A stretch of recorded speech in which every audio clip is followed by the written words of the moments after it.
Good morning mga Palanggalia Vlogs, pa-bonus today, November 14, 2025. Guide na to karon nga adlaw is si 0 ug si 8. So mamamasin na sa tanaw na to ni last turo tagahapon.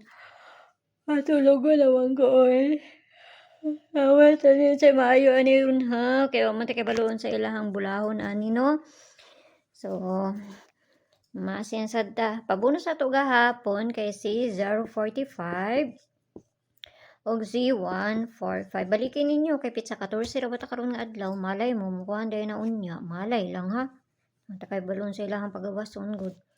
Okay, so para na to karon nga adlaw, balikon nako ni kani nakapares na siya dito sa Inday, adtuan nang na ninyo dito kay basig mamasin na no, kaya ako siyang gibalik. Basin ra.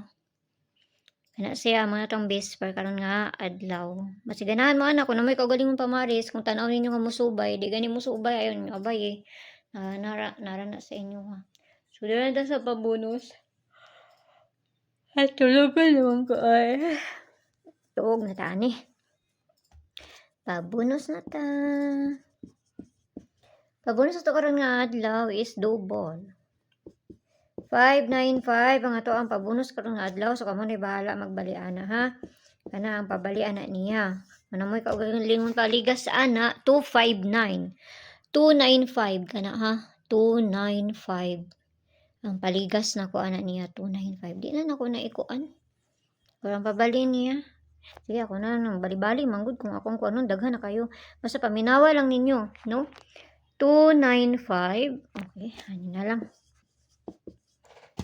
295 tapos ang pabali sa 295 is 2 size 5 kana basta ganahan mo kung duol lang na sa inyo ha kung layo gani sa inyo ayaw ninyo abay ako lang na siyang gikuan di na ako na isulat pa mura na ako ang paligasan na kayo say magsindikit man gud siya no so kana lang mayong buntag do sa inyo ha gampi ang tanan o ayaw kayo mo pagpalabi ani ginagmay lang no kung ganahan ra mo ana bye bye.